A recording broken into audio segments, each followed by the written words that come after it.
Assalamualaikum warahmatullahi wabarakatuh. Adik-adik mahasiswa, jumpa lagi di mata kuliah Manajemen Agribisnis Tanaman Pangan dan Hortikultura. Pada kesempatan ini kita akan membahas topik tentang peranan dan strategi pengembangan agribisnis. Kita pahami bersama bahwa sektor pertanian mempunyai arti yang penting dalam kehidupan bangsa dan negara kita, di mana sektor pertanian memberikan kontribusi yang besar terhadap PDB sekitar 22,3% dalam perekonomian Indonesia. Yang kedua, sektor pertanian memberikan penyediaan lapangan kerja sekitar 54%. Yang ketiga, sektor pertanian menyediakan penganekaragaman menu pangan dalam keadaan yang cukup dengan kualitas yang baik dan tersedia secara kontinu. Yang keempat, sektor pertanian mampu mendukung sektor industri, di mana hasil dari produk-produk pertanian dapat memberikan kontribusi sebagai bahan baku di sektor industri kita. Yang kelima, sektor pertanian dapat meningkatkan devisa negara. Namun demikian, telah kita pahami bersama bahwa sampai saat ini kehidupan dalam rantai pertanian kita, antar subsistem yang ada di dalam sistem pertanian kita memiliki hubungan yang kurang serasi, di mana antar subsistem tidak saling bisa mendukung secara baik. Di antaranya antara subsistem hulu sampai subsistem hilir. Mengapa kemudian kita harus beragribisnis?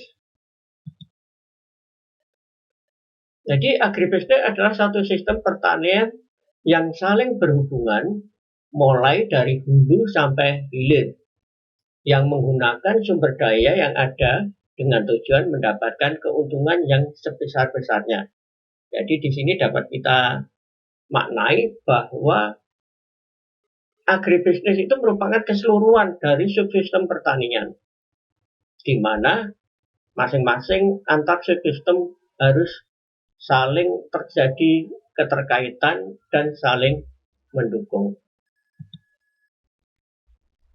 Di sektor pertanian, agribisnis memegang peranan yang sangat penting, yaitu sebagai sistem yang memanage seluruh sistem yang dari hulu sampai subsistem hilir. Oleh sebab itu, jika konsep agribisnis diterapkan dengan baik secara tidak langsung, dapat memberikan kontribusi yang besar terhadap pertumbuhan perekonomian, baik dalam pemanfaatan sumber daya alam, tenaga kerja yang banyak, dan dari masing-masing subsistem hingga penyediaan pangan nasional.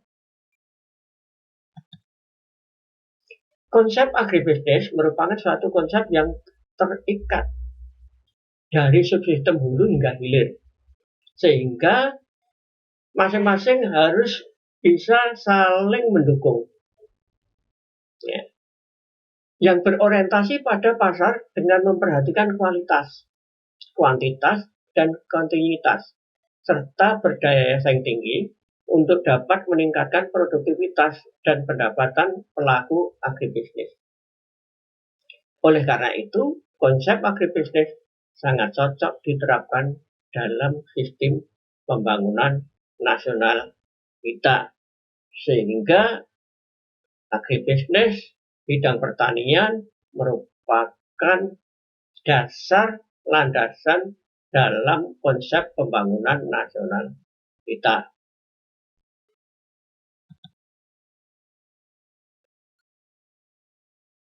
Pengembangan agribisnis memiliki posisi strategis dalam perekonomian negara kita, karena letak geografis dekat pasar dunia global trade yang bergerak ke Asia Pasifik. Yang kedua, kondisi investasi cukup mendukung sebagai akibat regulasi dan debirokratisasi. Yang ketiga, tersedianya sumber daya alam yang melimpah, yang belum dimanfaatkan seoptimal mungkin. Yang keempat, semakin baik nilai tambah dan kualitas suatu produk pertanian yang mampu menerobos pasar dunia.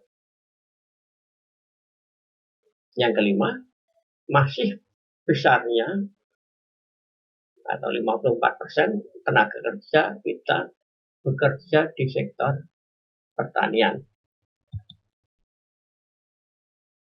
Jadi, agribisnis kita harapkan dapat meningkatkan pertumbuhan dan pemerataan perekonomian, yaitu melalui satu, karena banyak melibatkan tenaga kerja.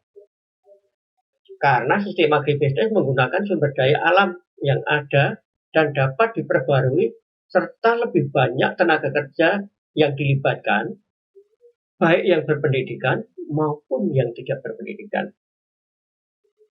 Yang kedua, agribisnis mampu meningkatkan efisiensi sektor pertanian hingga menjadi kegiatan yang sangat produktif melalui modernisasi. Yang ketiga, agribisnis merupakan penyumbang terbesar terhadap PDB non-migas. Yang keempat, mampu meningkatkan ketahanan dan keamanan bahan pangan kita melalui peningkatan produksi baik kuantitas maupun kualitas. Yang kelima, agribisnis mampu mewujudkan pemerataan hasil pembangunan. Sehingga kalau kita kaji prospek sektor agribisnis sebagai sektor unggulan pembangunan ekonomi Indonesia, kita lihat dari sisi permintaan. Satu, bahwa konsumsi per kapita produk pangan agribisnis di Indonesia masih tergolong terendah di dunia, kecuali konsumsi beras. Ya, kita berada pada posisi yang tertinggi di dunia, di mana konsumsi per kapita ikan, sayuran, buah-buahan, daging, susu, telur, dan lain-lain masih berada pada posisi terendah di dunia. Rendahnya konsumsi ini disebabkan relatif rendahnya pendapatan per kapita. Yang kedua, pasar produk agribisnis di pasar internasional masih sangat besar. Oleh sebab itu, pengembangan agribisnis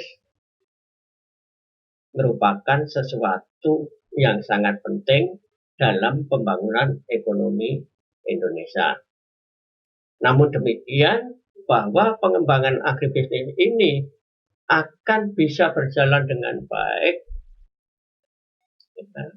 apabila didukung oleh adanya posisi dari pelaku-pelaku bidang pertanian, khususnya di on-farm-nya, yaitu petani, sebagai pelaku yang memproduksi produk-produk pertanian kita, ya, dalam keadaan ya, bahwa petani kita